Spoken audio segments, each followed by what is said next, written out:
Barbershop Conversations, guys. I'm walking it like I talk it. Let me mute so fucking social media, I mean YouTube, don't flag this video. But anyways, man, Barbershop Conversations. Click the Patreon link, man. We having some fun. I just dropped the video explaining to you how you can get your down payment and your closing costs waived if buying your first home. You gotta be a first-time buyer though. So click the link and I'm gonna walk you through that process as we go. Anyways, man, Deontay Wilder called Anthony Joshua a coward. Now, honestly, I'll be real. I've hinted at the fact and even said that Anthony Joshua is afraid of Deontay Wilder as it relates to getting in the ring and fighting him for whatever reason.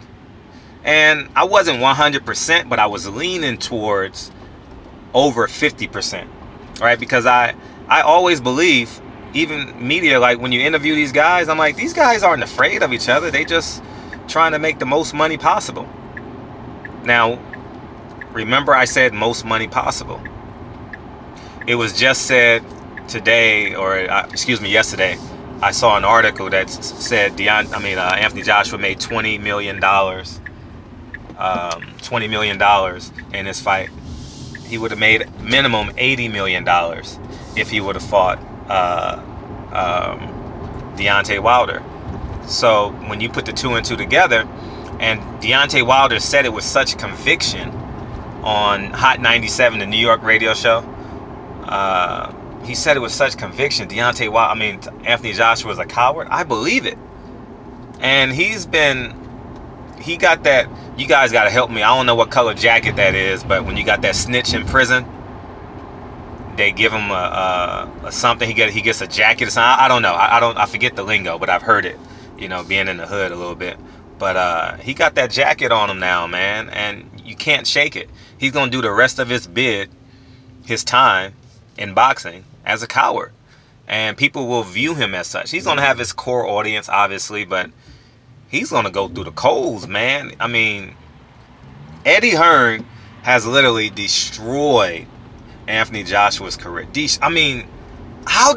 Listen, if you have Michael Jordan, why are you trying to change his jump shot? Why are you trying to tell the man he can't play with his tongue hanging out his mouth? Why are you telling Michael Jordan he got to put a mouthpiece on? Why are you telling Michael Jordan he can't wear a new pair of shoes every time he walks on the court?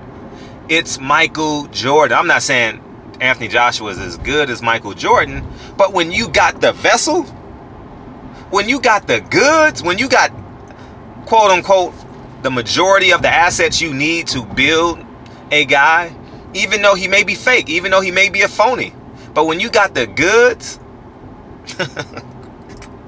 oh man, how do you blow $1 million? I never feel sorry for millionaires when they go broke. How do you blow it? I mean, he is a cash cow juggernaut, just based off what I know about business. You understand? And think about this from a pragmatic perspective. Like, I'm a short, dark-skinned black man in America, right?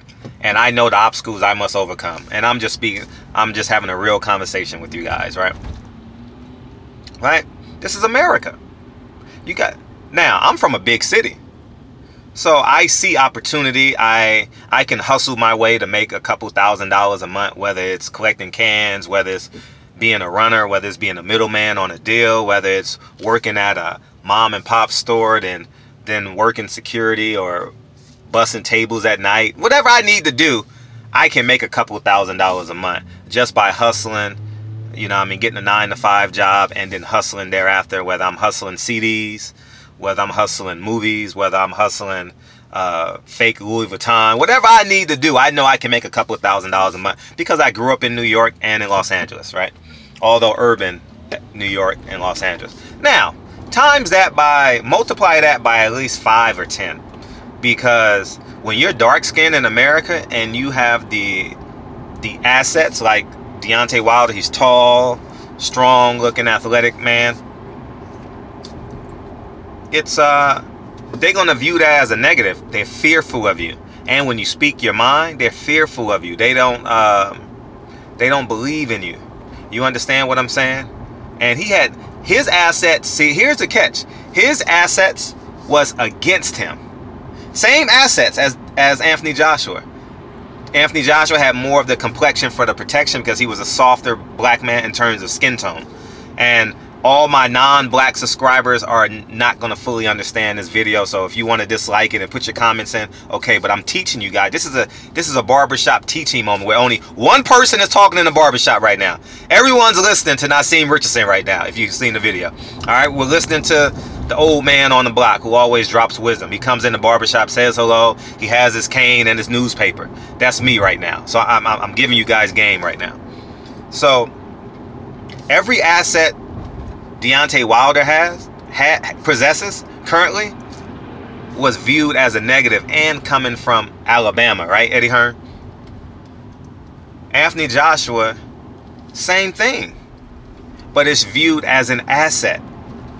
How does this guy supersede Anthony Joshua? It's his handler's fault, and more importantly, it's Anthony Joshua's fault. All right, and we're gonna learn a lot this weekend about the success of Eddie Hearn. You understand? In terms of ticket sales, and they're gonna lie about the app. It's a private company. They'll lie about the app and say that it won't be true. Whatever number they use will not be true. We know that. Especially with Conor McGregor fighting this weekend after 7 o'clock. Fight fans are gonna tune in to Conor McGregor, and that's a fact. All right. The majority of fight fans. Combat fans, let's use that term. So at the end of the day, how can it just fathom me coming from, I have a huge disadvantage, right? And I just worked and worked and worked and worked and worked and worked and worked and worked, and now it's okay. I still have obstacles. If you guys saw that video with me and Joe Joyce handlers, I still have obstacles. You understand what I'm saying? Me and Golden Boy, I still have obstacles. But when you get a guy like, when you get a Michael Phelps, per se, when you get a Michael Johnson, the track star, when you get a Michael Jordan, how do you blow this? How do you blow? I don't understand it. Like I don't understand how MC Hammer blew all that money. I don't. It fathoms my mind. Mike Tyson, I understand he was incomplete emotionally, so that had a lot to do with it. But I don't understand how someone don't step in and be the median that he can trust. Instead of being yes men, we got to be common sense men. You understand? For our friends and for our peers and the people that we love. You understand what I'm saying? So at the end of the day, man, Eddie Hearn and Anthony Joshua, the tables has completely flip-flopped. I mean, they're never going to admit to this, so I wouldn't expect them to say that, but you're going to, when they step into America, when Anthony Joshua step into America and is willing to talk to American press, like sit down and do a press conference, he's going to really fully understand that they fucked up. They fucked up big time. Oh my God. Oh, man. Anyways, man, I'm done with that. You guys get my point. So I'm on my way down to the, I'm super early. It's 9:23. I'm on my way down to the presser, and I'm gonna get there early. I'm gonna go buy the tickets. I'm gonna get there early because that's what you're supposed to do, right? The early bird gets the worm. Nah, but I want the worm. I want the fish. I want the whales. You understand what I'm saying? You get there before anyone else even thinks about getting there. You understand? So maybe I'll pick up some interviews or something like that. I'm not going to call Deontay Wilder in the morning. He's traveling. I texted him yesterday. So I mean, last week, so he knows I'll be here. But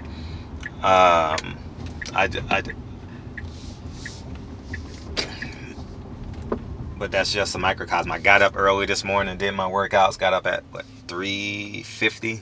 Got my workouts in. Got my stock done. Took Lincoln to school. All so I can do this. You understand? Like, put myself in position to be successful.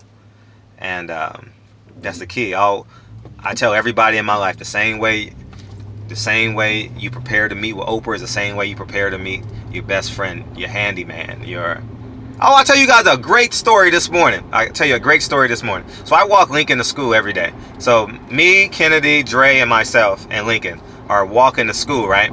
and there's a contractor working on a